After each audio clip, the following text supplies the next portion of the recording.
मैं मुख्य आचार्य आर के सोनवानी आप सभी को जय मसीह की आज की ऑनलाइन रविवारी आराधना परमेश्वर पिता, परमेश्वर पुत्र और पवित्र आत्मा के नाम से प्रारंभ करते हैं।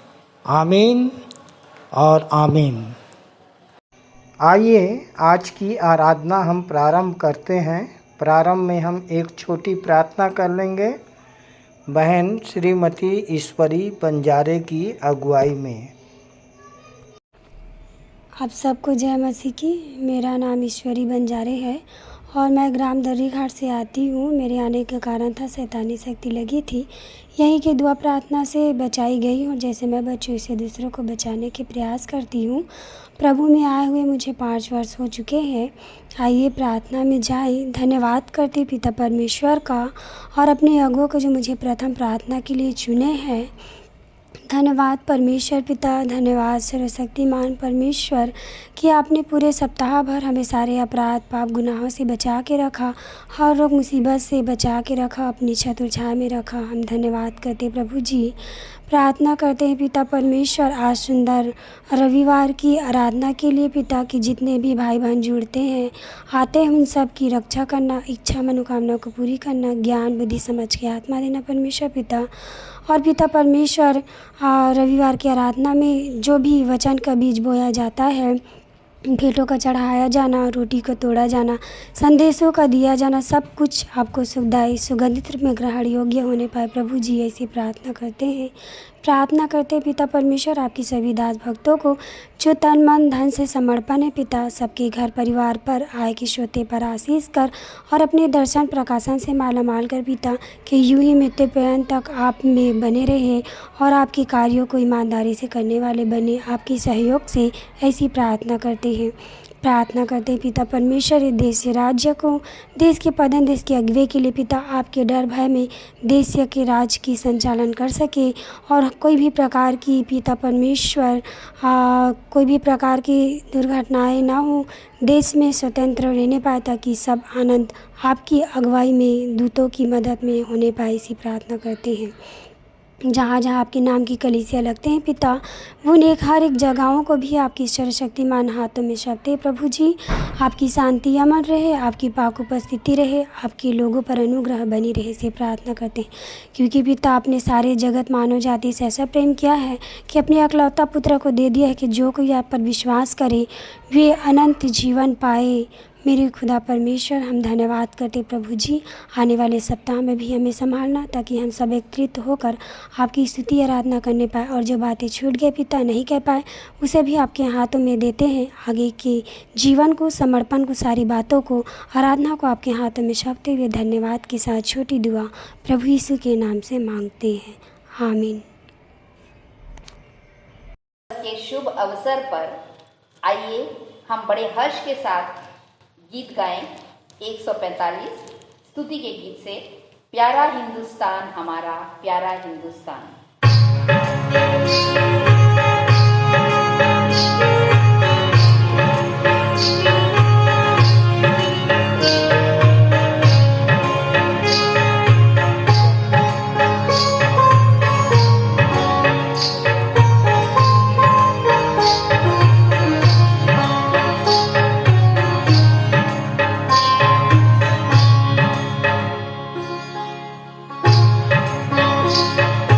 प्यारा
दूसरा गीत गा लेंगे हमन गाना गाबोत से 171 नंबर। दुनिया के कोने कोने में गूंज रहा यीशु का नाम। दुनिया के कोने कोने में गूंज रहा यीशु का नाम। दुनिया के कोने कोने में गूंज रहा यीशु का नाम। कैसा प्यारा यीशु का नाम। दुनिया में कैसा प्यारा यीशु का नाम। दुनिया में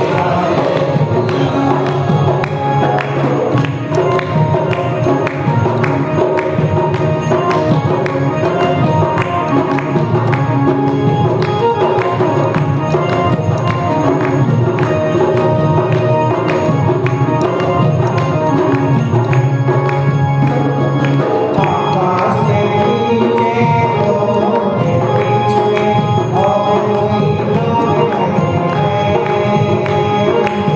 आकाश के नीचे लोगों के बीच में और कोई नाम नहीं है। परमपिता से मिलने के लिए और कोई नाम नहीं है। परमपिता से मिलने के लिए और कोई नाम नहीं है। यीशु ही है सबका इससे यीशु ही है सबका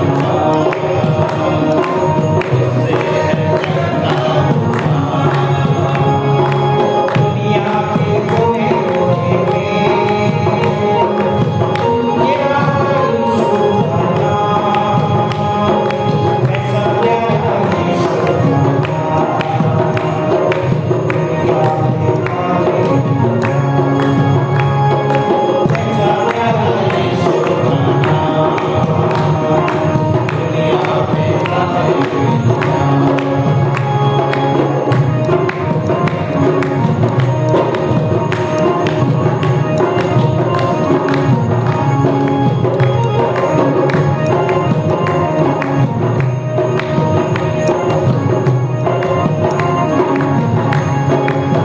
दुनिया के सारे कष्टों का उत्तर केवल यीशु के पास है।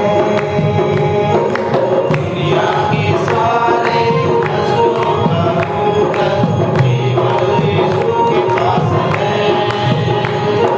वो सबका संभव करता है संभव, वो सर्वशक्तिमान है।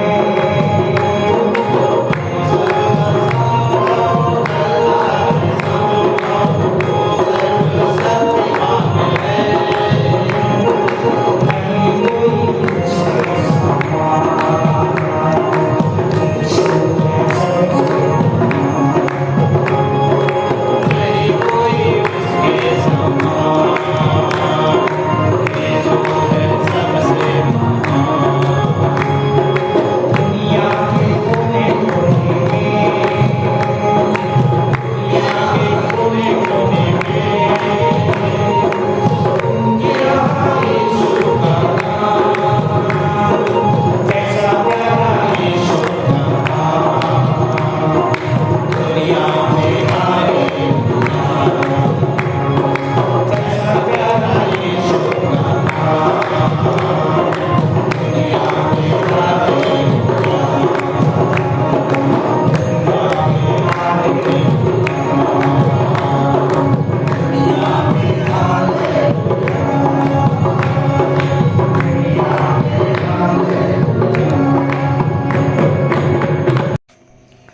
या की स्तुति करो, यहोवा का धन्यवाद करो, क्योंकि वह भला है और उसकी करुणा सदा की है। यहोवा के पराक्रम के कामों का वर्णन कौन कर सकता है, ना उसका पूरा गुणगान कौन सुना सकता। क्या ही धन है वे जो न्याय पर चलते और हर समय धर्म के काम करते हैं। हे यहोवा, अपनी प्रजा पर की प्रसन्नता के अनुसार मुझे स्मरण कर मेरे उद्धार के लिए मेरी सुधि ले कि मैं तेरे चुने हुओं का कल्याण देखूं और तेरी प्रजा के आनंद में आनंदित हो जाऊं और तेरे निज भाग के संग बड़ाई करने पाऊं। परमेश्वर की आराधना में हम जाएंगे।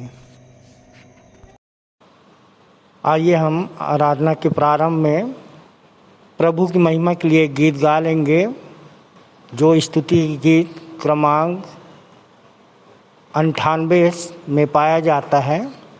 आइए हम गीतों को गाएं।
उत्तरवादी की रीति से पढ़ने के लिए हम सब निकाल लेंगे फिलिपियो 3 अध्याय, जिसे पूरा पढ़ लेंगे और पढ़ने में अगुवाई करेंगी श्रीमती पत्रिसिया एक्का और उत्तर देंगे श्री स्तानिस एक्का। सबों को जय मसीह की। मैं श्रीमती पत्रिसिया एक्का, यहाँ आना 18 वर्ष हो गया है। आने का कारण मेरी लड़की को शैतानी शक्ति लगी थी, यहीं की दुआ प्रार्थना से ठीक हुई है, तब से हम यहाँ बने हुए हैं। सभी को जय मसीह। मेरा नाम स्तानिस्लास एक्का है। मंदिर आने का कारण मेरी लड़की को शैतानी शक्ति लगी थी, यही की दुआ प्रार्थना से ठीक हुई है। तब से हम इस मंदिर में बने हुए हैं। आइए उत्तरवादी रीति के अनुसार फिलिपियों अध्याय 3 का पहला पद मैं पढ़ूंगी, दूसरा पद आप मिस्टर एक्का के साथ पढ़िएगा। अतः हे मेरे भाइयों, प्रभु में आनंदित रहो। वे ही बातें तुमको बारंबार लिखने में मुझे तो कुछ कष्ट नहीं होता, क्योंकि इसमें तुम्हारी सुरक्षा है। कुत्तों, कुकर्मियों और झूठे खतने से सावधान रहो। सच्चा खतना वाले तो हम ही हैं, जो परमेश्वर के आत्मा में उपासना करते हैं, मसीह यीशु पर गर्व करते हैं और शरीर पर भरोसा नहीं रखते। मैं तो शरीर पर भी भरोसा रख सकता था। यदि किसी को शरीर पर भरोसा रखने का विचार है, तो मुझे उससे भी कहीं अधिक हो सकता है। 8वें दिन मेरा खतना हुआ।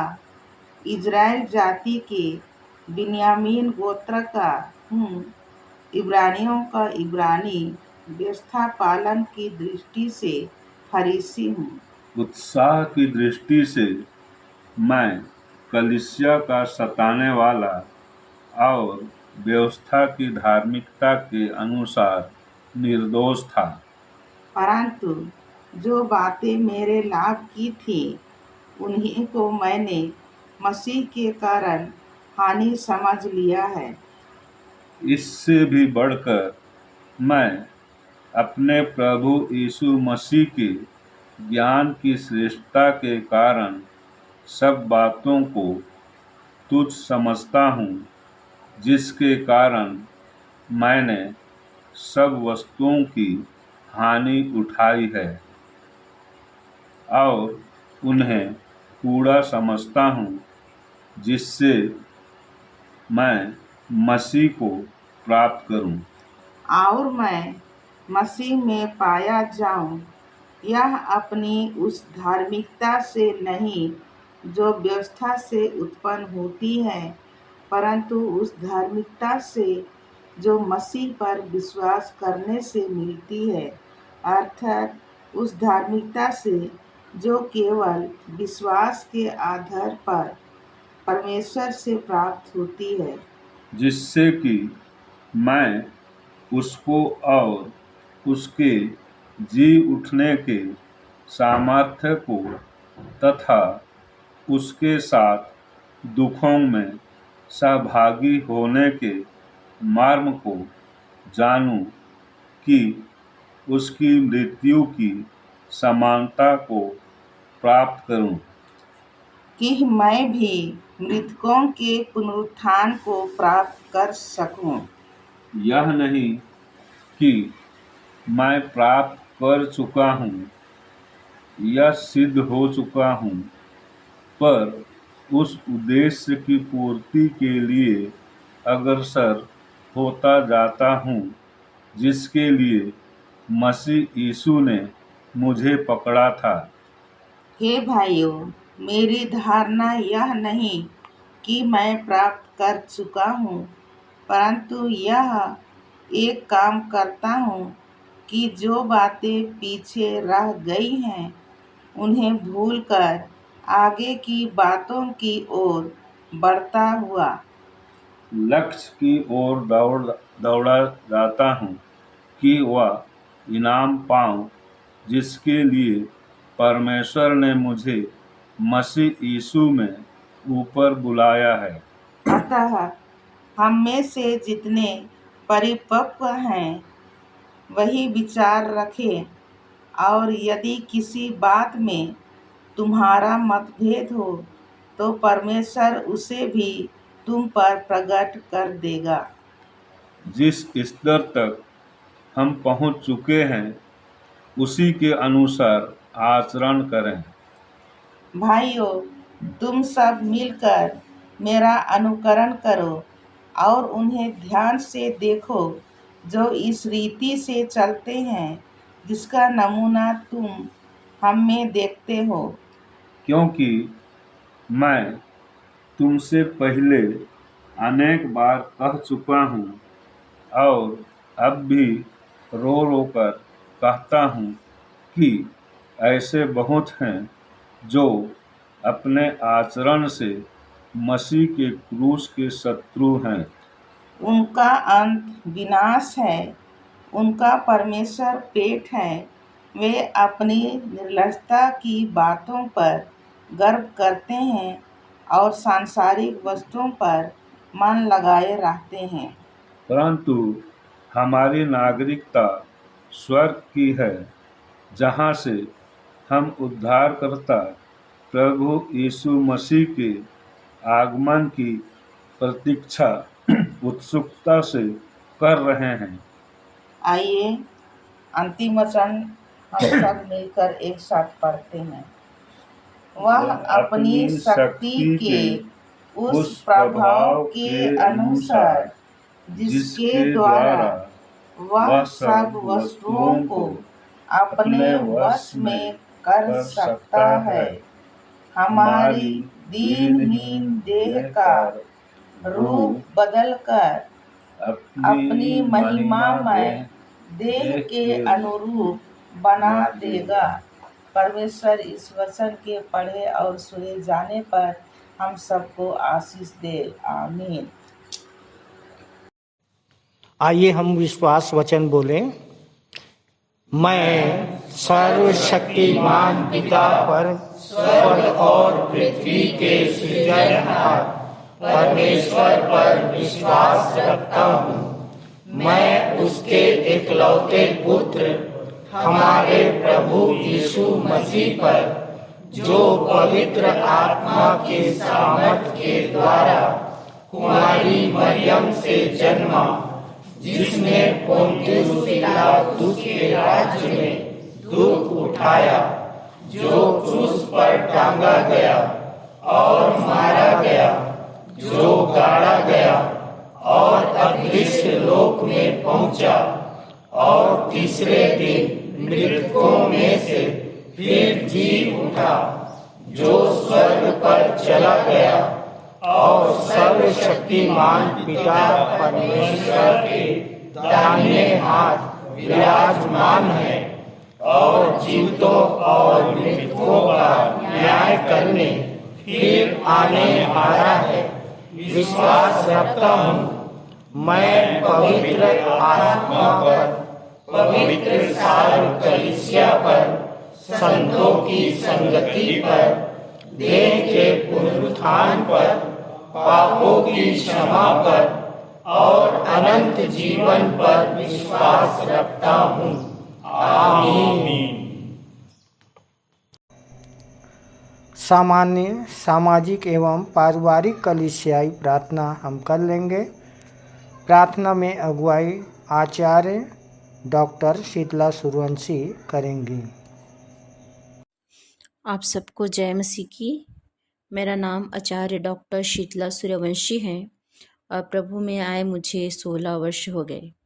आइए हम प्रार्थना में जाए, हाथों को जोड़े, सिर को झुकाएं और अपना मन पिता परमेश्वर की ओर लगाएं। महान सर्वशक्तिमान दयालु पिता परमेश्वर प्रभु जी, सृजनहार, तारणहार, पालनहार पिता, हमें बनाने वाले, हमें रचने वाले पिता, हम धन्यवाद और आनंदित मन के साथ आपके पास आते हैं, आपके चरणों के नज़दीक में आते हैं पिता। हम आपको हृदय से धन्यवाद करते हैं कि आपने हमें सप्ताह भर संभाल कर रखा और आपकी स्तुति महिमा बढ़ाई करने के लिए पिता आज विश्राम दिन में हम उपस्थित होने पाए हैं पिता, ताकि हम आपकी आराधना करने वाले हो सकें। हम आपका धन्यवाद करते हैं। हम धन्यवाद करते हैं पिता कि आज हम जीवित और जीवितों के बीच में पाए जाते हैं। हम धन्यवाद करते हैं पिता परमेश्वर इस कलीसिया के लिए, नए नए विश्वासी के लिए पिता, ताकि हम आपकी आराधना हम सब मिलकर करने वाले हो सके। हम धन्यवाद करते हैं पिता परमेश्वर प्रभु जी कि आज हम एक धर्मनिरपेक्ष राज्य में पाए जाते हैं, ताकि पिता परमेश्वर प्रभु जी हम स्वतंत्रता पूर्वक आपके नाम की स्तुति, महिमा और बड़ाई करने पाते हैं। पिता परमेश्वर प्रभु जी हम इसके धन्यवाद करते हैं। पिता परमेश्वर हम प्रार्थना विनती करते हैं हमारे देश के अगुओं के लिए, सामाजिक राजनीतिक अगुओं के लिए। पिता परमेश्वर उन्हें ऐसे बुद्धि और समझ दे पिता, ताकि हमारे देश का संचालन उचित रीति से कर सके, ताकि हमारे देश में अमन और शांति बनी रहे। पिता परमेश्वर प्रभु जी हम प्रार्थना विनती करते हैं उन विदेशों के लिए जहाँ लड़ाई झगड़े होते हैं, जहाँ युद्ध छिड़े हुए हैं। प्रभु जी आपकी शांति और आपका अनुग्रह पिता उन देशों पर भी हो पिता, ताकि वो भी आपको जान सके और आपकी महिमा करने वाले हो सके। पिता परमेश्वर हम प्रार्थना विनती करते हैं अपने इस विश्वासी मंदिर के प्रांगण के लिए, जितने लोग यहाँ उपस्थित हैं पिता, वो सब लोग पिता परमेश्वर प्रभु जी जो नहीं आ पाते वो भी आने वाले हो सके, और तो जो सच्चे ईश्वर हैं उसे ग्रहण करने वाले हो सके।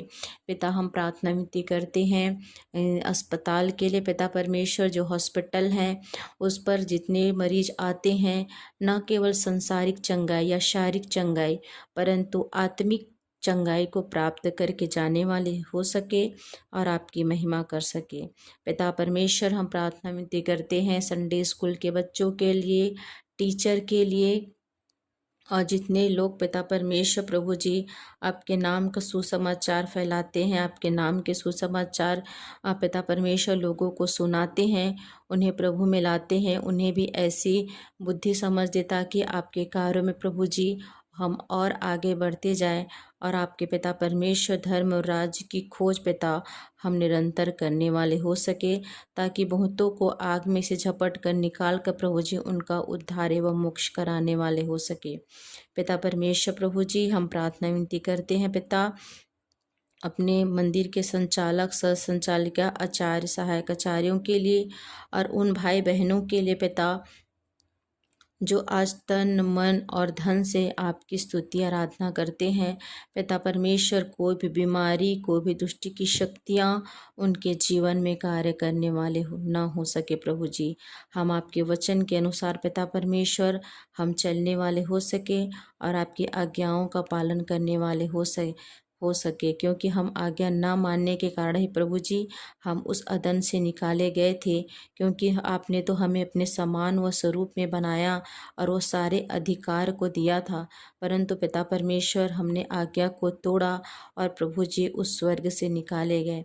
परंतु प्रभु तू प्रेमी पिता है, आपने हमसे प्रेम किया और प्रभु जी तू अपने बच्चे को पिता परमेश्वर प्रभु जी प्रेम करता है। आपने हमारे लिए उपाय किया ताकि उस अपने इकलौते बेटे को प्रभु यीशु मसीह को हमारे लिए भेजा, ताकि पिता वो ज्योति बनकर हमारे जीवन में चमके। प्रभु जी होने दीजिए पिता परमेश्वर प्रभु जी, उसे जितनों ने ग्रहण किया है उन्होंने संतान होने का, पुत्र होने का अधिकार प्राप्त किया है। तो होने दीजिए पिता कि उस अधिकार को हम फिर से ना खोने पाएँ, परंतु प्रभु जी आपकी आशीष को प्राप्त करें। आपके उस वचन को प्रभु जी हम न केवल बोलने वाले, सुनने वाले पर नहीं, परंतु उस पर चलने वाले हो सके। पिता परमेश्वर प्रभु जी हम प्रार्थना विनती करते हैं पिता कि उस आज्ञा मानने के द्वारा हम आपके उस दर्शन और प्रकाशन को प्राप्त करने वाले हो सके। और पिता परमेश्वर ऐसा न हो कि हम प्रकाशन के बहुतायत से फूल जाएं, परंतु हमें तो एक कांटा चुभाता है ताकि हम प्रभु जी उस सिद्धता को प्राप्त कर सके। ऐसा नहीं पिता कि हम सिद्ध हो चुके हैं, परंतु आज भी हम उस सिद्धता की ओर आगे बढ़ते चले जाते हैं, उस निशाने की ओर दौड़े चले जाते हैं जिसके लिए मसीह यीशु ने हमें पकड़ा है। उस अनंत जीवन को हम प्राप्त कर सके जिसे आपने अपने वचन में कहा है कि जो जय पाए मैं उसे अपने सिंहासन पर बैठाऊंगा। हाँ प्रभु जी, हम उस सिंहासन को प्राप्त कर सके, ऐसे हम आपसे प्रार्थना और विनती करते हैं। पिता आज के वचन का बोला जाना, वचन का पढ़ा जाना, स्तुति महिमा करना, प्रभु भोज का लिया जाना, भेंटों का दिया जाना, सारी बातें प्रभु जी आपको सुखदायक सुगंध के रूप में ग्रहण योग्य हो सके। एक बार फिर से पूरी आराधना को यहाँ उपस्थित हर एक जन को आपके सर्व सामर्थी हाथों में सौंपते हुए विनती प्रभु यीशु मसीह के नाम से मांगते हैं, आमीन। ये समय है संदेश का। आज का संदेश लेके आ रही हैं श्रीमती संध्या देवांगन, जिनका विषय है ऐसा क्या किया जाए, ऐसा क्या किया जाए कि हमें स्वर्ग से अधिक दिया जाए। मत्ती रची सुसमाचार 13-12 पर इनका संदेश आधारित है। आप सभी को जय मसीह की। मेरा नाम श्रीमती संध्या देवांगन है। मेरा प्रभु में आने का कारण मुझे अपेंडिक्स हो गया था। डॉक्टर ने ऑपरेशन कराने को कहा। तभी मुझे मेरे पति के द्वारा गुरु मंत्र का पर्चा मिला। मुझे प्रार्थना करना सिखाया गया और मेरे लिए प्रार्थना किया गया, जिससे मैं चंगी हो गई और आज तक मुझे वह बीमारी लौट कर नहीं आई। यहाँ बैठे सभी संचालक और सह संचालक को मैं धन्यवाद करती हूँ कि मुझे संदेश देने का अवसर प्रदान किया।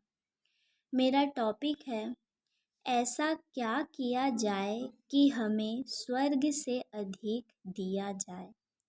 मैं इसके बारे में आपको बताना चाहूँगी कि आजकल की दुनिया में सभी धन, वैभव, विलास के पीछे इतना भगते चले जा रहे हैं कि धन को ही अपना सब कुछ मान ले रहे हैं। इतने व्यस्त हो जा रहे हैं कि परमेश्वर को ही भूल जा रहे हैं।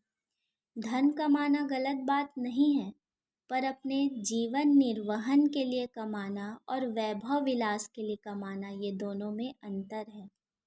क्या हम धन को इस जगत पर सुरक्षित रख सकते हैं? जैसे प्रभु का वचन कहता है मत्ती 6:19-21 में, अपने लिए पृथ्वी पर धन इकट्ठा ना करो जहाँ कीड़ा और काई बिगाड़ते हैं, परंतु अपने लिए स्वर्ग में धन इकट्ठा करो जहाँ ना तो कीड़ा और ना काई बिगाड़ते हैं, क्योंकि जहाँ तेरा धन है वहाँ तेरा मन भी लगा रहेगा। अब जैसा कि मेरा टॉपिक है ऐसा क्या किया जाए कि स्वर्ग से अधिक दिया जाए, तो हम सांसारिक रीति से जो धन कमा रहे हैं, अगर हम उसको सेवकाई के कार्यों में लगा रहे हैं, स्वर्ग राज्य के हित में लगा रहे हैं, तो वह उचित है और ऐसा करके स्वर्ग में हम धन इकट्ठा कर रहे हैं, क्योंकि हमारा असली धन स्वर्ग राज्य में है। स्वर्ग का राज्य क्या है? वचन कहता है स्वर्ग का राज्य तुम्हारे बीच में है, जो लूका 17:21 में लिखा है। वचन यह भी कहता है मत्ती 6:33 में, इसलिए पहले तुम परमेश्वर के राज्य और धर्म की खोज करो तो ये सब वस्तुएं भी तुम्हें मिल जाएगी। अगर हम परमेश्वर के धर्म और राज्य की खोज ईमानदारी से कर रहे हैं तो हमें स्वर्ग से अधिक दिया जाएगा। उदाहरण के लिए दयालु सामरी का दृष्टांत हम सभी जानते हैं, जो लूका 10:25-37 में लिखा हुआ है। एक व्यवस्थापक उठा और यीशु की परीक्षा करने लगा, अनंत जीवन का वारिस होने के लिए मैं क्या करूं? उसने कहा, व्यवस्था में क्या लिखा है?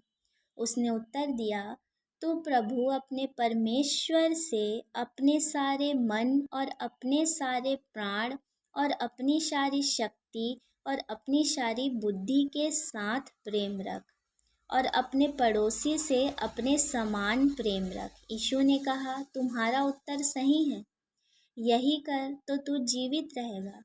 परंतु उसने अपने आप को धर्मी ठहराने के उद्देश्य से यीशु से प्रश्न किया, तो मेरा पड़ोसी कौन है? यीशु मसीह से फरीसी और शास्त्री जब कोई भी सवाल पूछते थे तो यीशु मसीह अनोखी तरह से उत्तर देते थे। यीशु ने उत्तर दिया, एक मनुष्य यरूशलेम से यरीहो को जा रहा था कि डाकुओं ने उसे घेर लिया, उसके वस्त्र छीन लिए पिटाई किए और उसे अधमरा हालत में छोड़कर चले गए। उसी मार्ग से एक याजक जा रहा था, उसे देखकर आगे बढ़ गया। उसी प्रकार एक लेवी भी उस जगह पर आया, वह भी देखकर चला गया। परंतु एक सामरी यात्री वहां आ निकला और उसे देखकर तरस खाया। उसके पास आकर मरहम पट्टी की, अपनी सवारी पर चढ़कर सराय में ले गया, उसकी सेवा टहल की। दूसरे दिन सराय के मालिक को 2 दिनार देकर कहा, उसकी सेवा करना और जो कुछ लगेगा मैं लौटकर दे दूंगा। अब यीशु ने पूछा, जो डाकुओं से घिर गया था, इन तीनों में से उसका पड़ोसी कौन है? तो उसने उत्तर दिया, जिसने करुणा दया की। यीशु ने कहा, जा तू भी ऐसा ही कर। इससे हम यह सीखते हैं, सामरी ने उस व्यक्ति की ऐसी मदद की जैसे स्वयं अपने भाई की करते हैं। सामरी को एहसास था कि जो कुछ उसके पास है वह सब प्रभु का दिया हुआ है। जो कुछ वह दूसरों के लिए खर्च करेगा वही उसके लिए स्वर्ग में जमा होगा। वचन भी कहता है याकूब 4:17 में, जो कोई भलाई करना जानता है और नहीं करता उसके लिए यह पाप है। अगर हम भलाई कर रहे हैं तो सामरी यात्री की तरह काम कर रहे हैं। ऐसा करने से हमें स्वर्ग से अधिक दिया जाएगा। इस दुनिया में हमें अच्छाई के बदले बुराई मिले, परंतु हमें मसीहियत नहीं खोना है, क्योंकि हमारा प्रतिफल यहाँ नहीं किंतु स्वर्ग में है। मैं दूसरा उदाहरण देना चाहूँगी, तोड़ों का दृष्टांत। उसमें एक परदेसी जाते समय अपने दासों को बुलाकर अपनी संपत्ति उनको सौंप दी। एक को 5 तोड़े, दूसरे को 2 और तीसरे को 1 तोड़े दिए। हर एक को उसकी सामर्थ्य के अनुसार दिया और चला गया। जिसको 5 तोड़े मिले थे उसने तुरंत लेन देन किया और 5 तोड़े और कमाए। उसने अवसर को बहुमूल्य जाना और बिना समय गंवाए उसने परिश्रम किया। दूसरे ने भी वैसा ही किया, पर तीसरे ने 1 तोड़े को मिट्टी में छिपा दिया। उसने अवसर को बहुमूल्य ना समझा, तुच्छ जाना, विश्वास पर खरा नहीं उतर सका। उसने आलस्य करके समय को गंवा दिया। तो परमेश्वर ने उन 5 तोड़े और 2 तोड़े वालों को और भी अधिक देते गए। मत्ती रचित सुसमाचार 13:12 जो मेरा टॉपिक है में लिखा हुआ है, जो इस प्रकार कहता है, क्योंकि जिसके पास है उसे दिया जाएगा और उसके पास बहुत हो जाएगा, पर जिसके पास कुछ नहीं है उससे जो कुछ उसके पास है वह भी ले लिया जाएगा। तो हमें ऐसा कार्य करना है कि परमेश्वर हमें और दे, ना कि जो हमारे पास है उसे ले। वर्तमान में हम जिस स्थान में बैठे हैं वही स्वर्ग का राज्य है। हमारे संचालक जी तन मन धन से प्रभु के कार्यों को किए, पड़ोसी से प्रेम किए, सामरी यात्री की तरह दया दिखाकर मरहम पट्टी की। तो देखिए आज उन्हें स्वर्ग से अधिक मिला है, और जिस स्थान में हम बैठे हैं वह स्वर्ग से कहीं ज़्यादा बढ़कर है। तो हमें भी संचालक जी की तरह कार्यों को निरंतर करते रहना है, तो हमें भी स्वर्ग से अधिक दिया जाएगा। दुख उठाना है, सुसमाचार प्रचार करने का काम करना है, अपनी सेवा को पूरी करनी है, पड़ोसी से अपने समान प्रेम करना है। इतना कहकर अपनी वाणी को मैं विराम देती हूँ। आप सभी को जय मसीह की। सुंदर संदेश के लिए बहन श्रीमती संध्या देवांगन और उनके पूरे परिवार को प्रभु बहुतायत की आशीष दे। प्रभु भोज विधि का संचालन आचार्य श्री HD यादव जी के द्वारा। आप सबको जय मसीह की। मैं आचार्य SD यादव। मैं परमेश्वर पिता का हृदय से लाख लाख धन्यवाद देता हूँ कि आज परमेश्वर पिता ने मुझे प्रभु संचालन करने का एक बार फिर से अवसर प्रदान किया। मैं लाख लाख धन्यवाद देता हूँ परमेश्वर पिता को। प्रभु भोज ग्रहण करने के पहले हम यीशु मसीह के वचन पर हम मनन कर लेते हैं। मत्ती 5वें अध्याय के 8वें वचन में प्रभु यीशु ने कहा, धन्य है वे जिनके मन शुद्ध है, क्योंकि वे परमेश्वर को देखेंगे। मेरे प्रियो, इसका मतलब साफ है, यदि हम अशुद्ध हैं तो हम परमेश्वर को नहीं देख सकते।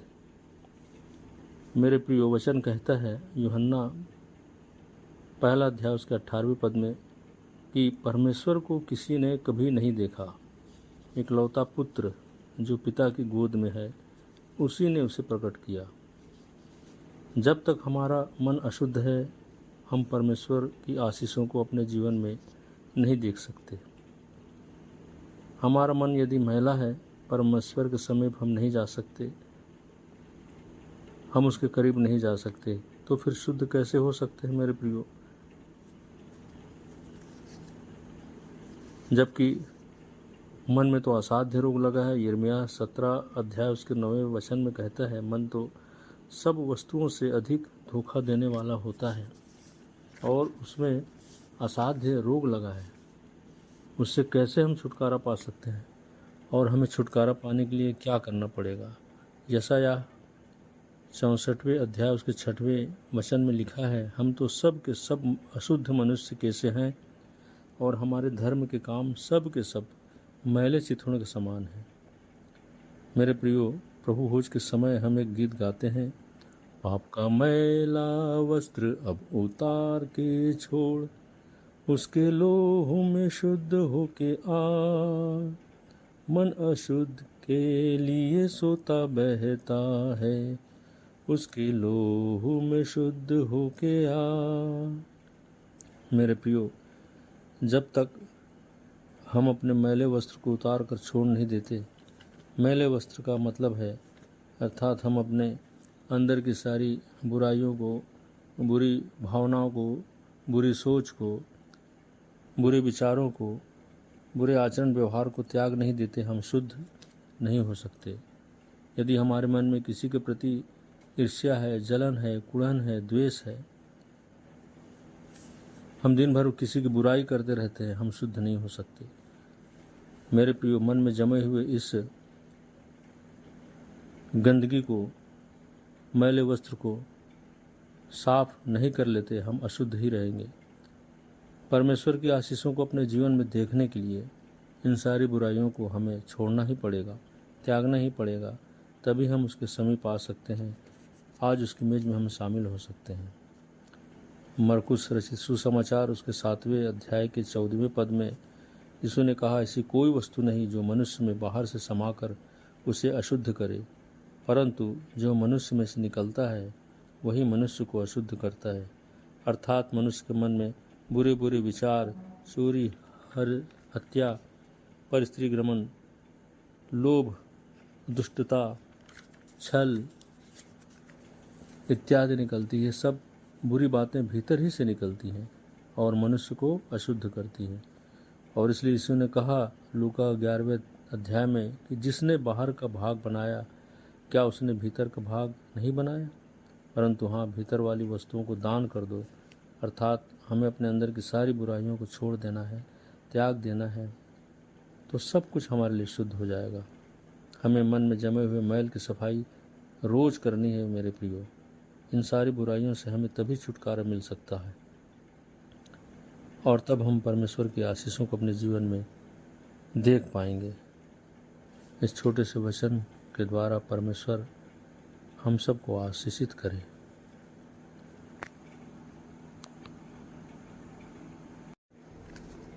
और इसलिए पौलुस कहता है 1 कुरिन्थियों 11वें अध्याय के 23वें वचन की, क्योंकि यह बात मुझे प्रभु से पहुंची और मैंने तुम्हें भी पहुंचा दी कि प्रभु यीशु ने जिस रात वो पकड़वाया गया, रोटी ली और धन्यवाद करके तोड़ी और कहा, यह मेरी देह है जो तुम्हारे लिए है, मेरे स्मरण के लिए यही किया करो।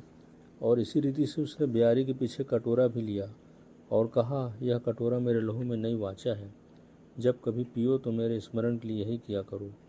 क्योंकि जब कभी तुम यह रोटी खाते और इस कटोरे में से पीते हो तो प्रभु की मृत्यु को जब तक वह न आए प्रचार करते हो। आइए प्रार्थना करें। हम धन्यवाद देते हैं पिता परमेश्वर कि आपने हमारे पापों की क्षमा के लिए इस पृथ्वी पर आकर प्रभु जी हमारे सारे रोगों को, पापों को, दुर्बलताओं को अपने देह पर लेकर के उस पर बलिदान हुआ, अपना बहुमूल्य अनमोल रक्त को बहाया पिता, ताकि हम अनंत मृत्यु के दंड से बचकर अनंत जीवन को पा सकें, अर्थात अनंत अनंत काल तक के लिए आपके संग और साथ हम निवास करने वाले हो सकें। पिता परमेश्वर, आज जबकि हम प्रभु भोज में शामिल होने वाले हैं पिता, और प्रभु जी इसके पहले हम प्रभु भोज ग्रहण करें, प्रभु जी हमारे अंदर की जितनी भी बुराइयां हैं, बुरी सोच है, बुरी भावना है, बुरे आचरण व्यवहार है, अब तक जो हमने किया है उसे दूर करिए प्रभु, अपने लहू से धोकर शुद्ध करके पिता परमेश्वर इस मेज में हमें शामिल होने हेतु अनुमति प्रदान करें। प्रभु यीशु मसीह नासरी के नाम से इस विनती को मांगते हैं, आमीन। प्रभु भोज पर सुंदर टिप्पणी के लिए आचार्य श्री एस.डी. यादव और उनके पूरे परिवार को प्रभु बहुतायत की आशीष दे। आइए अपनी अपनी भेंटों एवं धन्यवादी भेंटों को देने के द्वारा हम परमेश्वर की महिमा करेंगे। इस समय गीत गा लेंगे। स्तुति के गीत से 86 नंबर, यीशु तुझको सब मैं देता। तत्पश्चात भेंट की प्रार्थना करने में अगुवाई करेंगी कुमारी ऋचा भोसले।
को जय मसीह की। मेरा नाम ऋचा भोसले है।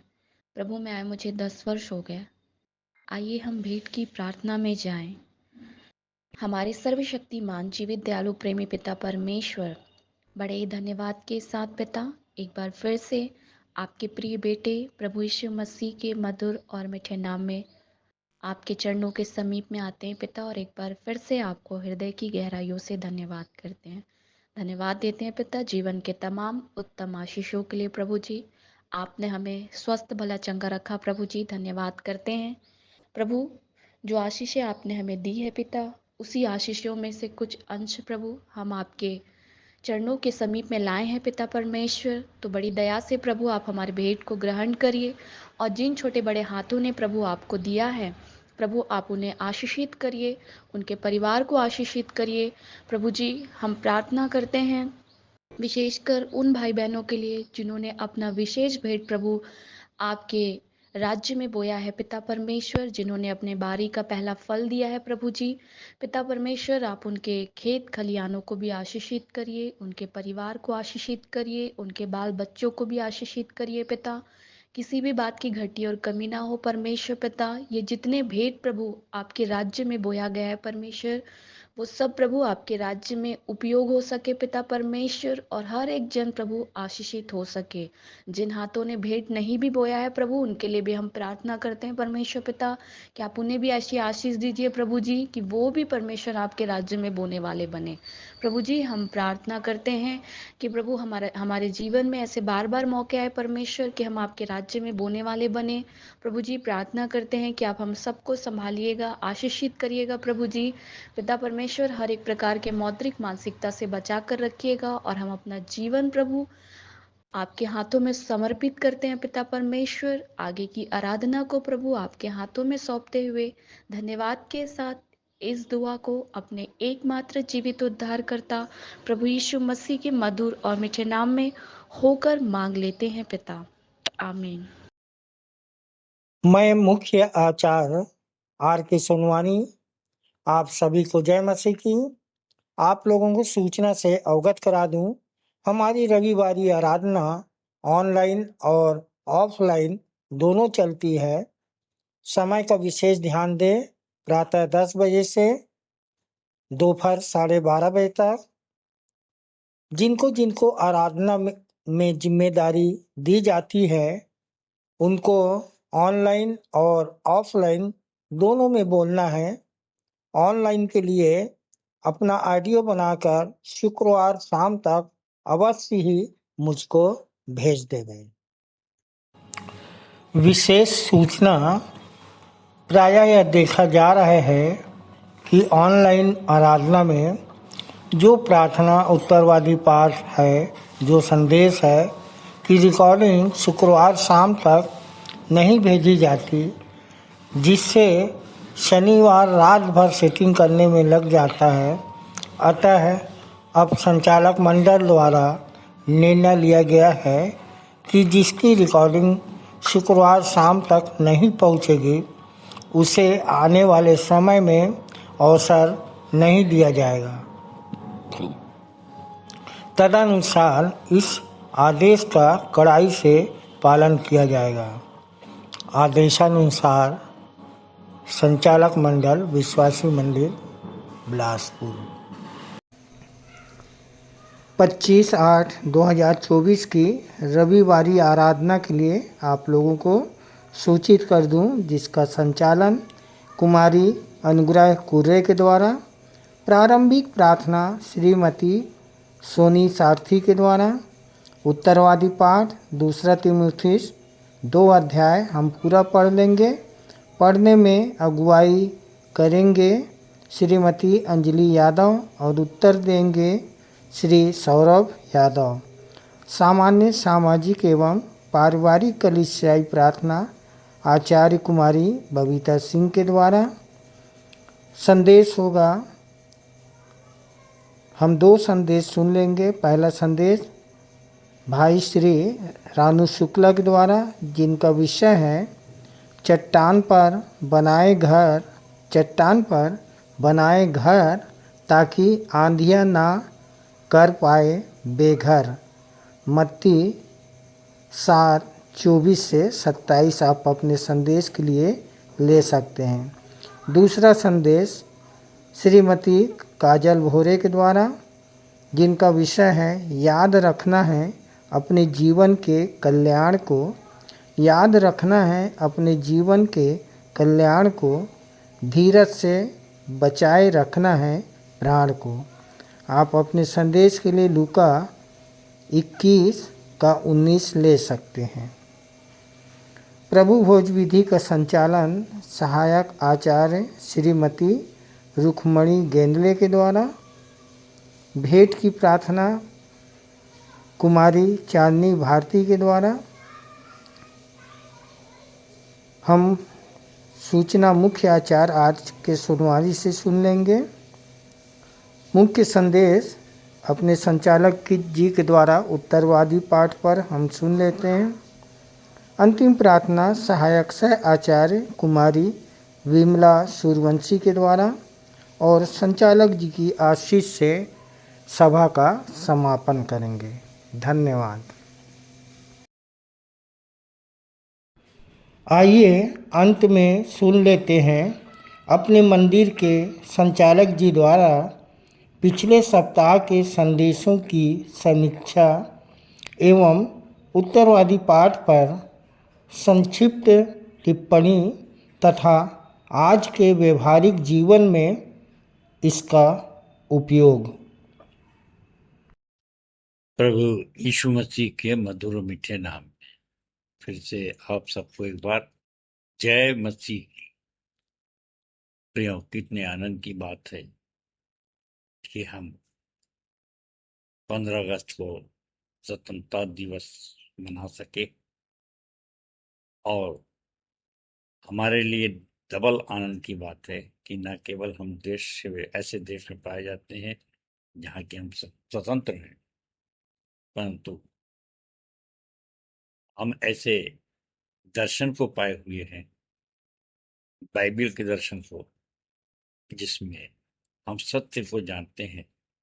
और इसीलिए यीशु मसीह ने कहा लूका 8:25 में कि तुम सत्य को जानोगे और सत्य तुम्हें आजाद करेगा। और प्रियो, हमारे लिए तीसरी खुशी की बात है, तीसरी स्वतंत्रता की बात है कि यीशु मसीह को जानने के पश्चात जब हम विश्वास में आते हैं, आगे बढ़ते हैं, तो बहुत सी भ्रमित करने वाली शिक्षाएं भी हमारे सामने आती हैं, क्योंकि जिस प्रकार से सुसमाचार प्रचार करने वाले सक्रिय हैं, बहुत से प्रचारक हैं और बहुत सी आत्माएं प्रतिदिन जीती जा रही हैं संसार में, तो मैं हमेशा कहता हूँ शैतान जो है वो हाथ में हाथ रखे नहीं बैठा रहता, वो ऐसी परिस्थितियां लाता है। और हमारी बाइबल भी बहुत स्पष्ट बताती है 2 कुरिन्थियों 11:14 में कि शैतान आप भी स्वर्गदूतों जैसा उज्ज्वल रूप धारण करता है, सो धर्म के सेवक भी उसका स्वरूप धारण करें। तो इसमें कोई भी आश्चर्य की बात नहीं, परंतु उनका अंत उनके कामों के अनुसार होगा। सुप्रियो, हमको सावधान रहना है। और जैसे मैंने कहा कि तीसरी खुशी की बात है कि हम ऐसी कलीसिया में पाए जाते हैं जहां हमको स्वतंत्रता है, कहीं भी कभी भी किसी भी कलीसिया में हम जा सकते हैं, किसी भी प्रचारक को सुन सकते हैं और निर्णय करना हमारे हाथ में है। सो ये 3 किस्म की स्वतंत्रता है, परंतु इस स्वतंत्रता के पश्चात भी अब एक जो है ऐसी परतंत्रता है जो हमको परतंत्र करती है, और वो है कि हमारा ध्यान संसारी बातों की ओर लगा रहता है। और इसके लिए समय समय पे बाइबल में बहुत सी बातें लिखी गई हैं, परंतु मैं जिक्र करना चाहूंगा कि पिछले सप्ताह हमारे बीच में भाई अर्पित हंटर ने एक संदेश दिया, और भाई इंजीनियर हैं बेंगलोर में, हमारे भाई सुरेश हंटर के तीसरे नंबर के पुत्र हैं। और भाई का विषय था कि संसार में न लगाए मन, दूध की पत्नी को करे स्मरण। और इनका जो संदर्भ था वो है लूका 17:32 और 33 पर। अब देखिए इस पत्र के ही अनुसार कि हम कैसे परतंत्र होते हैं, तीन स्वतंत्रता प्राप्त होने के पश्चात भी।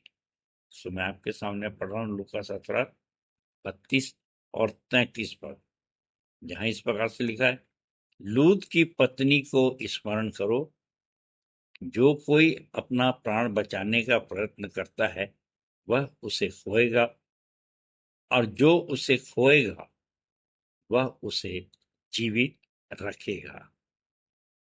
और भाई ने बताया कि देखिए सदोम और अमोरा की बुराई बढ़ गई थी, ये दो नगर थे, और उसकी चिल्लाहट जो परमेश्वर के कान तक पहुंची, और परमेश्वर ने ऐसी योजना बनाई कि उसने स्वर्गदूतों को, 2 स्वर्गदूतों को वहां भेजा कि वहां की स्थिति जाने, और वहां के लोगों ने उनके साथ भी दुर्व्यवहार किया। अतः उन्होंने निर्णय ले लिया कि इस नगर का नाश किया जाना है। और कैसे उसने लूत जो धर्मी था और उसके परिवार को बचाने के लिए उन्हें सावधान किया और कहा रातों रात भागो, परंतु लूत की पत्नी ने जो सांसारिक थी वो पीछे मुड़ के देखा। अब ये बातें भाई ने बताया है मत उत्पत्ति 19:12 से 26 के बीच ऐसा लिखा गया है कि सांसारिक पत्नी होने के नाते उसने पीछे मुड़ के देखा और वो नमक का खंबा बन गई। तो भाई ने बताया कि हमको सांसारिक नहीं बनना है, परंतु आत्मिक बनना है। संसार में रहकर भी हमको कैसे जीना है, और इसके लिए भाई ने पहला कुरिन्थियों 5 का 9वां और 10वां पद हमारे सामने रखा, जहां इस प्रकार से लिखा है, मैंने अपनी पत्री में तुम्हें लिखा है कि व्यभिचारी लोगों की संगति न करना। यह नहीं कि तुम इस संसार के व्यभिचारियों, लोभियों, लुटेरों या मूर्ति पूजकों से संगति न रखो, तब तो तुम्हें संसार से निकल जाना पड़ेगा। परंतु मैंने वास्तव में यह लिखा है कि यदि कोई व्यक्ति भाई कहलाकर व्यभिचारी, लोभी, मूर्ति पूजक, गाली देने वाला, पियक्कड़ या लुटेरा हो तो उसकी संगति न करना, वरन ऐसे व्यक्ति के साथ भोजन भी न करना। भाई ने जैसे समझाया कि हमको संसार में रहकर भी संसारिक नहीं बनना है। भाई को उनके सुंदर संदेश के लिए बहुत बहुत धन्यवाद। परमेश्वर आपको बहुत आयत की आशीष दे। धन्यवाद। प्रियो, इसके साथ ही हमारे सामने बहन कुमारी संजना भोरे ने भी एक छोटा सा संदेश रखा, और जिनका विषय था, मिला है जो तोड़ा उससे बनाना है, न कि मिट्टी में गड़ाना है। मत्ती 25:24 से 40 के बीच में। और यहाँ पर बहन ने बताया कि कैसे एक स्वामी जो प्रदेश जा रहा था उसने अपने 3 दासों को बुलाया, और एक को 5 तोड़ा, एक को 2 तोड़ा और एक को 1 तोड़ा दिया, और 5 वाले ने डबल 10 कमाया, धन्यवाद दिया। 2 वाले ने 4 कमाया, परंतु एक जिसे दिया गया था उसने स्वामी को कोसा और उस पर दोष लगाया, और उसका ये परिणाम हुआ कि स्वामी ने वो भी तोड़ा उससे ले लिया, और कहा जिसके पास है उसे दिया जाएगा और जिसके पास नहीं है उससे वो भी ले लिया जाएगा। सो बहन ने बताया कि उनको ऐसा आसान फर्ज नहीं होना है, परंतु परमेश्वर पर विश्वास करना है, स्वामी पर विश्वास करना है। यदि हम उसे उस पर दोष नहीं लगाएंगे, भला बुरा नहीं कहेंगे, तो वो आशीष देगा और उससे हमको बहुत से लाभ मिल सकते हैं। प्रियो, इस बहन ने बहुत ही सुंदर एक कविता लिखी, बहुत ही सुंदर। मैं तो सोचता हूँ कि आप सबने सुना होगा, अभी भी रिकॉर्डिंग होगी और उसको सुनिए, बार बार सुनिए, परंतु उसके कुछ अंश मैं यहाँ पे पढ़ना चाहता हूँ। जैसे स्वामी ने जिसे एक तोड़ा दिया गया था, उसके लिए क्या बोल रहा है एक तोड़ा वाला, देखिए। स्वामी बोला, मैंने तुझे दिया था एक, अगर तू होता नेक तो, यदि शुद्ध होता तेरा विवेक तो क्या तुझे भी नहीं देता अनेक। इतनी सुंदर कविता है ये देखिए, स्वामी एक तोड़े वाले को जवाब दे रहा है जब उसने उसे कोसा। ये स्वामी बोला, मैंने तुझे दिया था एक, अगर तू होता नेक, शुद्ध होता तेरा विवेक तो क्या तुझे मैं नहीं देता अनेक। मूर्ख दास बोला, जिसके पास है 10 उसे करने देता है 10 नगरों पर राज, पर तू मुझसे क्यों रहता है नाराज। एक अशर्फी देकर चला गया दूर दराज, काश मुझे भी बनाया होता अपना हमराज, पर मुझे तो लगता है तू यमराज। जो घूमते रहते हैं तेरे इर्द गिर्द उन्हीं को तू बनाता है शागिर्द। पर बुद्धिमान दास बोला, तूने मुझे 5 तोड़े दिया था और कुछ लिखा पढ़ी भी नहीं किया था, मानकर उसे मैंने सोने की बर्फी कमाई है 10 और अशर्फी। अब मूर्खदास बोला, तू जहां नहीं बोता वहां से काटता है और जहां कहीं नहीं छींटता वहां से बटोरता है। मुझे दिया है एक ही तोड़ा, समझकर बहुत थोड़ा, मैंने शीशी में उसे कर लिया बंद, समझकर खत्म हो गया तेरा मेरा संबंध। प्रियो, अगर हम करते हैं तोड़ों का लेन देन, वो ठहराता है हमें अपना मित्र और कहता है तू ही है मेरा परम मित्र। बहन ने बताया कि हमको भी आसान फरोख्त नहीं होना है, परंतु स्वामी को धन्यवाद धन्यवाद देना है। सो बहन को उनके बहुत ही सुंदर संदेश के लिए बहुत बहुत धन्यवाद। परमेश्वर आपको बहुतायत की आशीष दे। और मैं तो सोचता हूं कि जितने इस संदेश को सुन रहे हैं, अगर आप चाहें तो इसको लिख लीजिए, बहुत ही सुंदर ढंग से बहन ने लिखी है। तो परमेश्वर का धन्यवाद हो कि ऐसी आत्मा हमारे बीच में है। अब प्रिय, मेरा संदेश था पिछले सप्ताह का यूहन्ना 8 करें। मैं बताना भूल गया था, एक बहन है जिसने प्रभु विधि की पिछले सप्ताह, और वो है हमारी सहायक प्राचार्य बहन नसीम श्रीवास, श्रीमती नसीम श्रीवास। और बहन ने प्रभु भोज का संचालन बहुत ही सुंदर अच्छी कविता से किया। और उनकी कविता के कुछ अंश हैं कि देने हमारे पापों से आजादी, देने हमें हमारे पापों से आजादी प्रभु ने दे दी है ये प्यारी।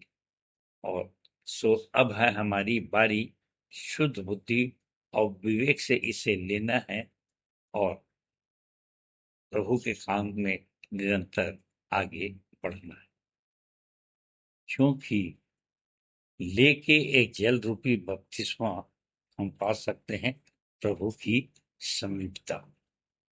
सो बहन ने बताया जैसे हम बच्चे हैं, दूसरों को भी बचाना है और इस प्रकार से प्रभु की संगति में ये बने रहने का ये बहुत अच्छा एक व्यवस्था परमेश्वर के द्वारा दी गई है और ये प्यारी। सो बहन फूलों के सुंदर संदेश के लिए, सुंदर प्रार्थना के लिए और संचालन के लिए बहुत बहुत बहुत धन्यवाद। परमेश्वर आपको बहुत आपकी आशीष दे। तो प्रियो, इसके पश्चात मेरा संदेश था यूहन्ना 8:31 से 58 पर, और ये 15 अगस्त स्वतंत्रता दिवस, जो कि हमारी 78वीं वर्षगांठ है, और मैंने 77वीं कह दिया था, उसको सुधार लेंगे। सो इस संबंध में थी, और जिसमें हमारा जो 3135 पद है वहां पर इस प्रकार से लिखा है, तब यीशु ने उन यहूदियों से जिन्होंने उस पर विश्वास किया था कहने लगे, यदि तुम मेरे वचन में बने रहोगे तो सचमुच मेरे चेले ठहरोगे और तुम सत्य को जानोगे और सत्य तुम्हें स्वतंत्र करेगा। आज अपने चेलों से भी मैं कहता हूं कि यदि तुम मेरे वचन में बने रहोगे, मेरे प्रकाशन दर्शन में, तो निश्चित रूप से आजादी, स्वतंत्रता महसूस करोगे। और इसलिए 34वें पद में यीशु मसीह ने जो कहा, जो पाप करता है वह पाप का दास है। तो पाप क्या है, और इसके लिए हमने बहुत ही सुंदर पाप की परिभाषा दी है, पुस्तक में लिखा है, बोर्ड नंबर 2। और इसलिए पाप से बचने के लिए प्रेम करना जरूरी है। पहला यूहन्ना 3:9, जो प्रेम करता है वो पाप कर ही नहीं सकता, और रोमियो 13:8-10। इसलिए पड़ोसी से प्रेम करें और सदैव स्वतंत्र रहें, खुद बचे दूसरों को बचाए।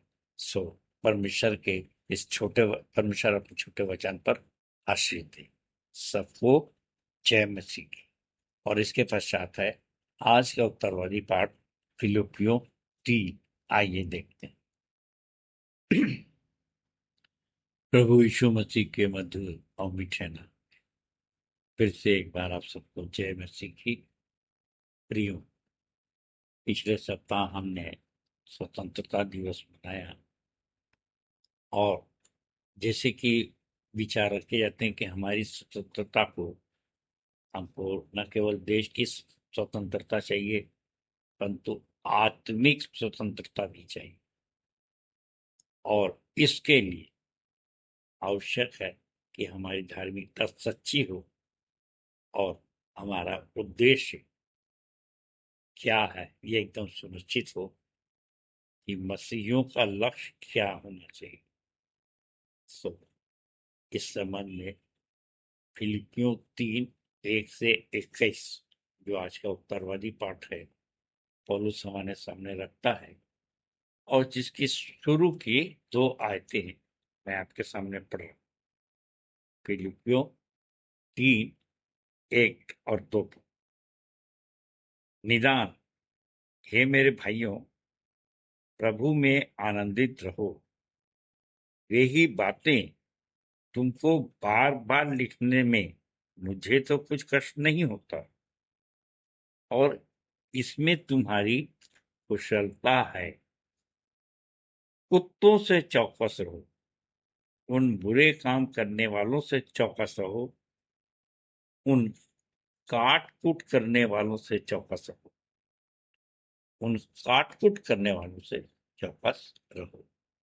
प्रियो, मसीही जीवन की बहुत बहुत बहुत बहुमूल्य चीज है जो हमको हमारे जीवन में दी गई है, और वो है मन का आनंद।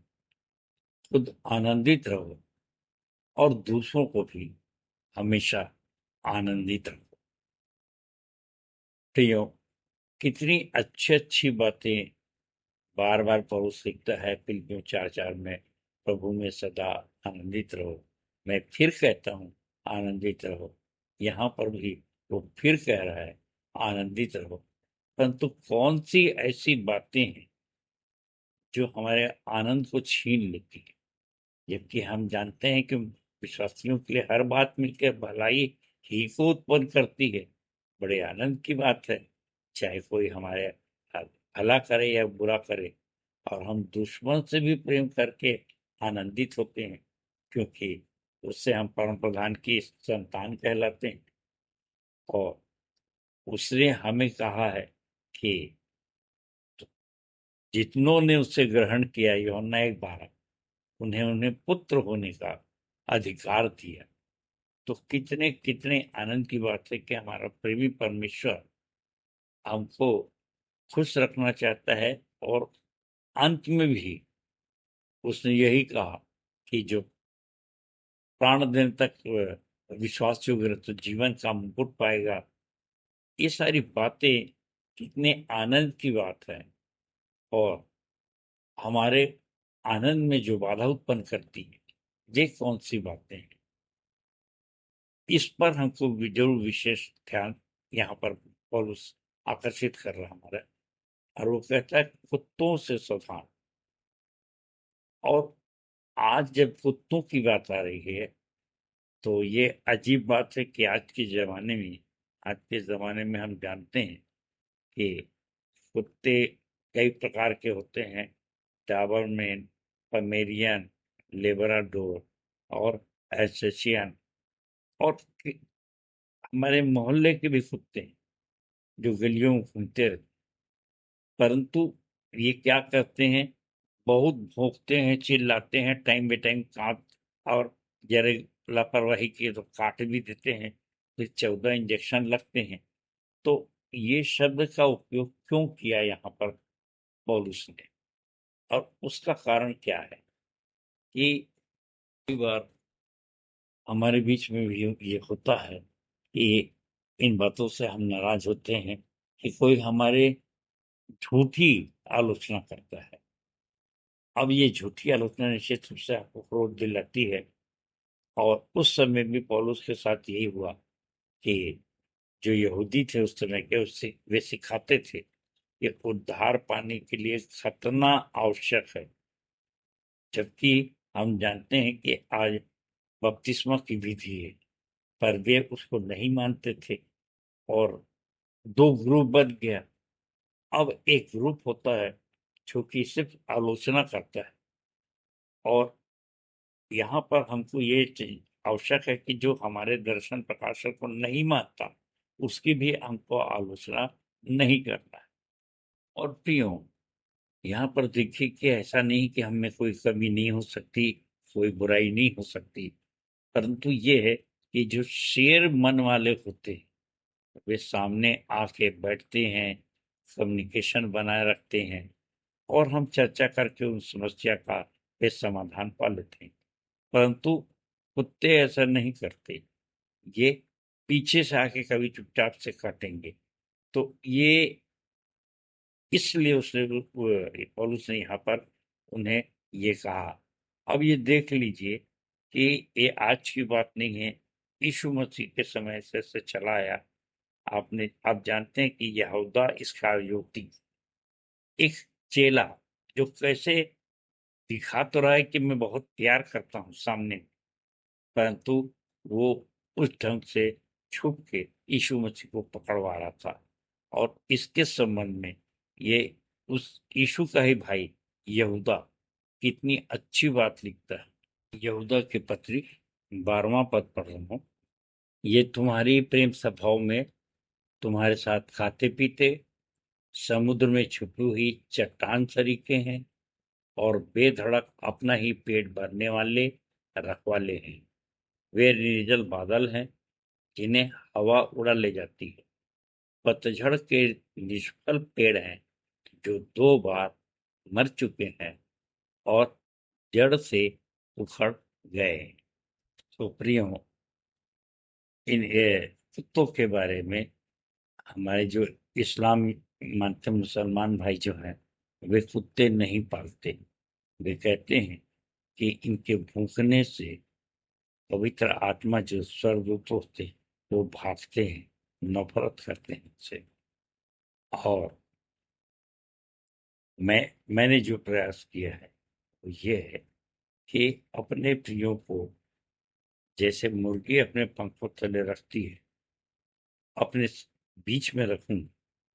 परंतु इसके विपरीत क्या होता है कि जैसे जैसे खुद जब बड़े होते हैं तो हम खुद उनसे कहते हैं कि भाई तुम दुनिया के सब प्रचारकों को सुनो, समझो, किसी की आलोचना मत करो, क्योंकि कुछ चीजें हम समझते हैं, कुछ चीजें नहीं समझते, कुछ चीजें हम पाए हैं, कुछ चीजें नहीं पाए हैं।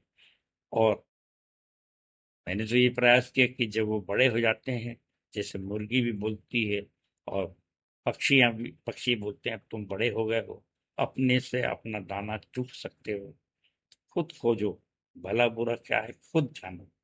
तो इस प्रकार से अगर बच्चों को शिक्षा दी जाए कि तुम आलोचनाओं के चक्कर में मत पड़ो, तुमको क्या आचरण करना है, अपना आचरण सही रखो, और बाइबिल तो स्पष्ट कहती है, प्रियो अपना पलटा मत लेना, परंतु क्रोध को अवसर दो, कि पलटा लेना मेरा काम। सो इस बात के लिए अलर्ट रहे कि सही क्या है, गलत क्या है, ये सब फैसला परमेश्वर के हाथों में सौंप दो। तो मेरे प्रियो, मैं भी इस संदेश के द्वारा आपको समझाना चाहता हूँ कि ये प्रचारक अच्छा है, ये प्रचारक अच्छा नहीं, और दूसरों को बोले इधर नहीं उधर जाओ। तो इस प्रकार की जो बातें होती हैं, और बहुत से झूठे आलोचना भी कर बैठते हैं, जिसको क्यों समझते नहीं, और इससे तीसरे को क्या हानि होगी, लाभ होगा, ये तो अलग बात है। परंतु आपके मन में इसके लिए चिंता, उड़ना, अपने मन का आनंद क्यों खो रहे हैं, जबकि मन का आनंद सबसे अच्छी औषधि है। और इसलिए पौलुस कहता है कि प्रभु में सदा आनंदित रहो, अपने आनंद को अलॉस न करें। तो इसलिए बाइबल सिखाती है कि अगर कोई दुश्मन भी है तो उससे भी प्रेम करो, ताकि तुमको जो पुरस्कार मिलना है वो मिल जाए, कि तुम परम प्रधान की संतान कहलाओ। तो ये आलोचना अगर हम दुश्मन की भी ना करें तो कितनी अच्छी बात होगी। ऐसा संयम पालना है। प्रियो, सबसे सबसे अच्छी बात तो जो मुझको लगी है कि लोग मुझको कहते हैं घर परिस्थिति में आनंदित रहता हूँ, तो परमेश्वर का धन्यवाद हो। पता नहीं आप मेरे संपर्क में है अथवा नहीं तो हंसी मजाक हंसने बोलने में मैं बिना हंसे बोले तो संदेश दे नहीं सकता, आप सुनते होंगे। और क्योंकि ये बात मेरे मन में जड़ के साथ पकड़ी है कि बहुत कुछ होता है, बहुत कुछ नहीं होता, कोई भी प्रिय जी धोखा भी देते हैं, नहीं देते, और जैसे हित करने के लिए जाओ वादों में पास जाते हैं, तो ये सारी बातें हमको मालूम है।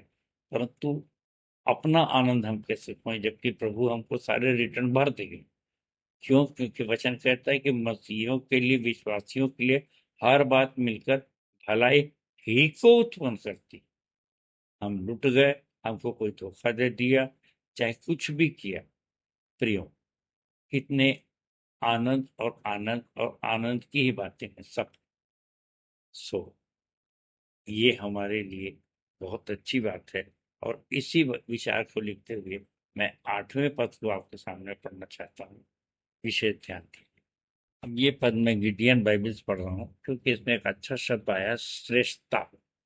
और यहाँ इस प्रकार से लिखा है, इससे भी बढ़कर मैं अपने प्रभु यीशु मसीह के ज्ञान की श्रेष्ठता के कारण सब बातों को तुच्छ समझता हूँ, जिसके कारण मैंने सब वस्तुओं की हानि उठाई है और उन्हें कूड़ा समझता हूँ, जिससे मैं मसीह को प्राप्त कर सकूं।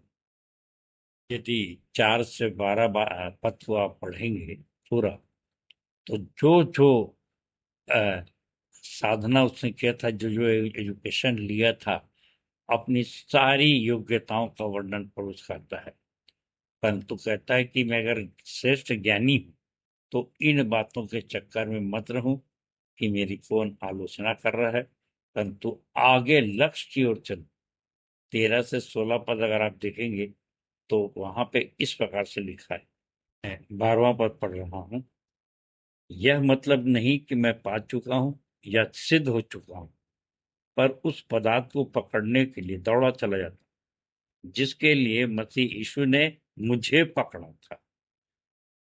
14वां पद, निशाने की ओर दौड़ा चला जाता हूं ताकि वह इनाम पाऊं जिसके लिए परमेश्वर ने मुझे मसीह यीशु में ऊपर बुलाया है। सो हम में से जितने सिद्ध हैं यही विचार रखें, और यदि किसी बात में तुम्हारा और ही विचार हो तो परमेश्वर उसे तुम पर प्रकट कर देगा। प्रिय, इतने आनंद की बात है कि कभी कभी हमारे बीच में भी एक साथ एक कलीसिया में रहते हैं और कुछ लोग इधर कुछ लोग उधर चाहते हैं, और मैंने सबके लिए एक स्थान निर्धारित किया है। आज़ादी भी थी कि आपको ऐसा लगता है कि भाई यहाँ पर अच्छा है, आपका विचार है तो वहाँ चले जाइए, यहाँ विचार है सामाजिक क्षेत्र में तो वहाँ चले जाइए।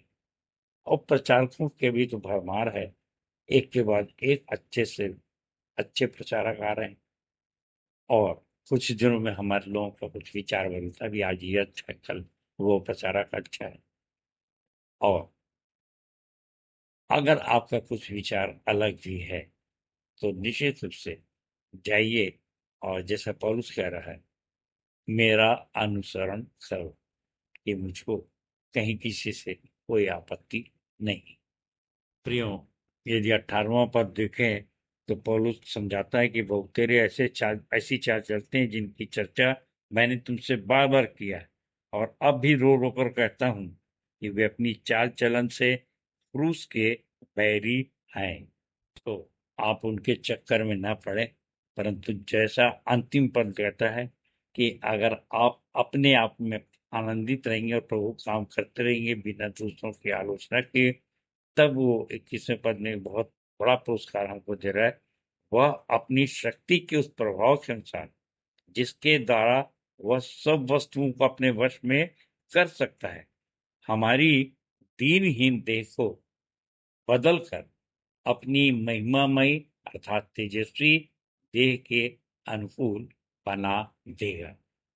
प्रियो, पौलुस के इस संदेश के द्वारा हम अपनी धार्मिकता, सच्ची धार्मिकता बनाए रखें और अपने लक्ष्य का ध्यान रखें, और ऐसा करके अगर हम आनंद के साथ आगे बढ़ते हैं तो निश्चित रूप से हमारी नाशवान देह अनसंस्कृत के तेजस्वी में बदलेगी, और हम प्रभु यीशु के साथ भी साथ रहकर अनंत जीवन तक आनंद करेंगे। सो परमेश्वर अपने वचन के कहे जाने पर आशीष दे सबको। जय मसीह की, जय मसीह की और जय मसीह की। धन्यवाद। उत्तरवादी पाठ पर सुंदर सारगर्भित एवं व्यवहारिक टिप्पणी के लिए अपने संचालक जी का बहुत बहुत धन्यवाद करते हैं। तालियां। हम अपनी आराधना के अंतिम भाग में हैं। अंतिम गीत गाएंगे स्तुति के गीत से 102 नंबर, मैं यीशु के साथ नूर में चलूँगा। अंतिम प्रार्थना भाई श्री चित्रवेन गोंडाने के द्वारा।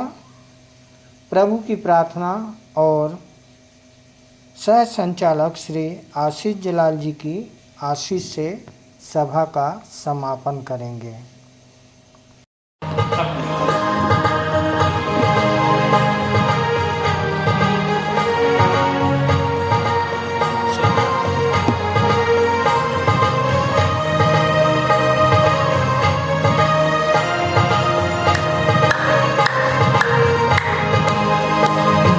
यीशु के साथ नूर में चलूंगा, दिन रात उसके पीछे मैं चलूंगा, पीछे चलूंगा बता पाऊंगा, यीशु मेरा मुंगी मसलूम।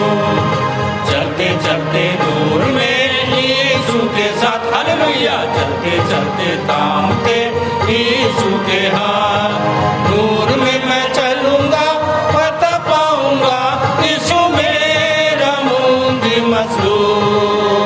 मैं यीशु के साथ नूर में चलूंगा, कर अंधेरी राह में न डरूंगा, पैर उठाऊंगा दिल से गाऊंगा।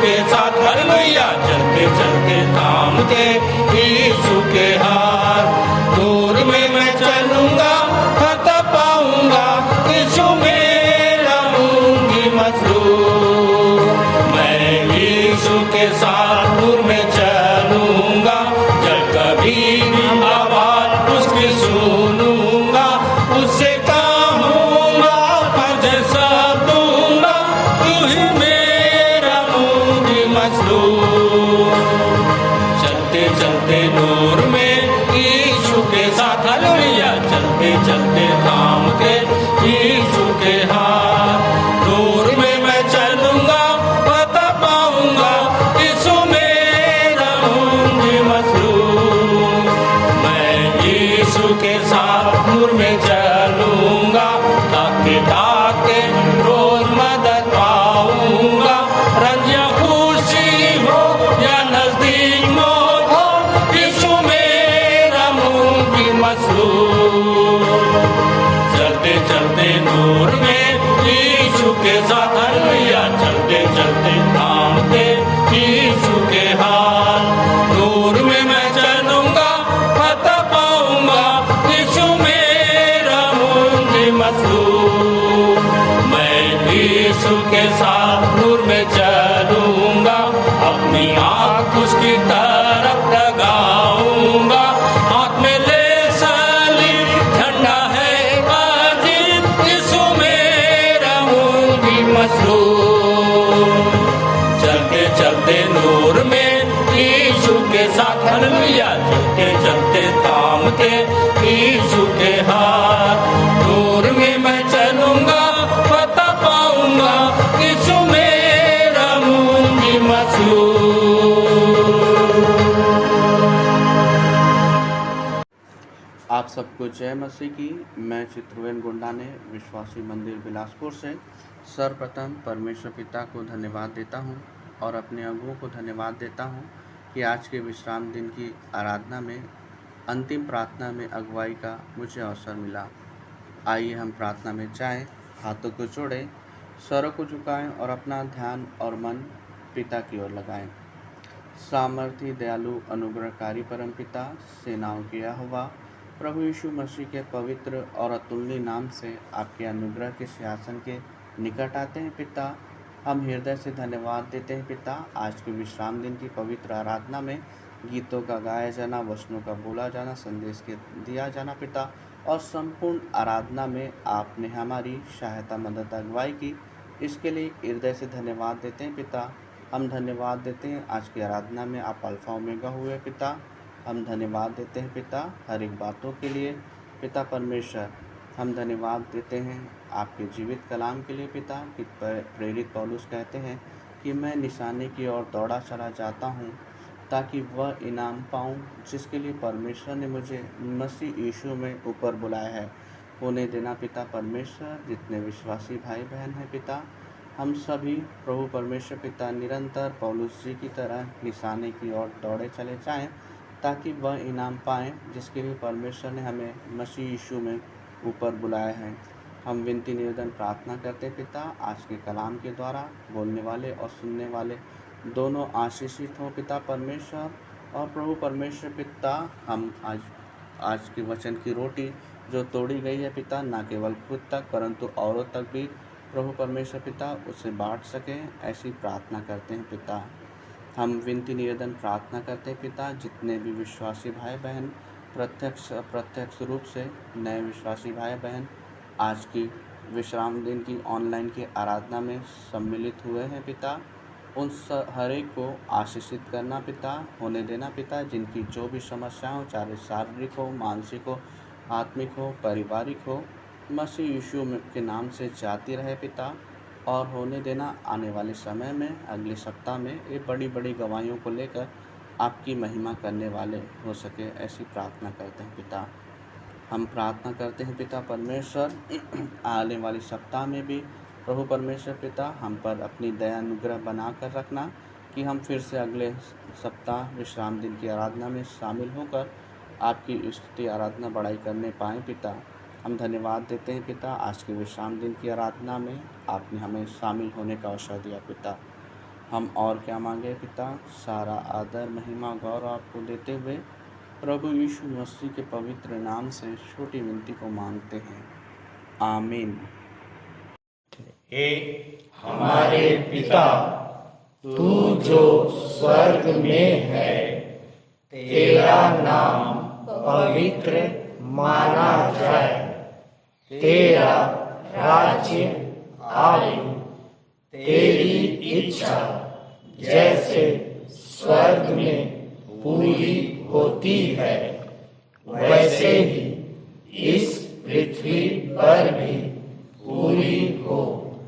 हमारे दिन भर की रोटी आज हमें दे, और जैसे हमने अपने अपराधियों को क्षमा किया है, वैसे ही तू भी हमारे अपराधों को क्षमा कर, और हमें परीक्षा में ना डाल, परंतु बुराई से बचा, क्योंकि राज्य, पराक्रम और महिमा सदा तेरे ही है, आमीन। और अब हमारे पिता परमेश्वर का प्रेम, खुदावंद प्रभु यीशु मसीह का अनुग्रह, पवित्र आत्मा की शांति और सहभागिता हम सब के ऊपर अब से लेकर सदा काल तक होती रहे, आमीन।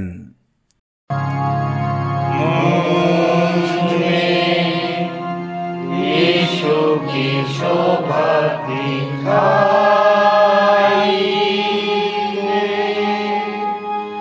उसका अद्भुत प्यारा संगीत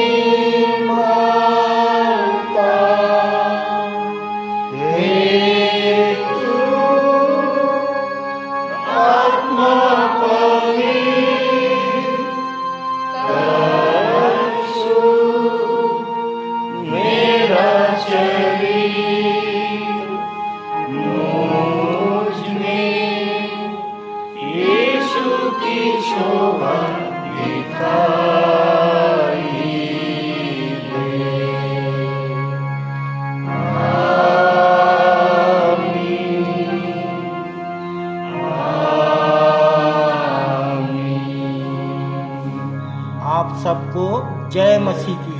जय मसीह की।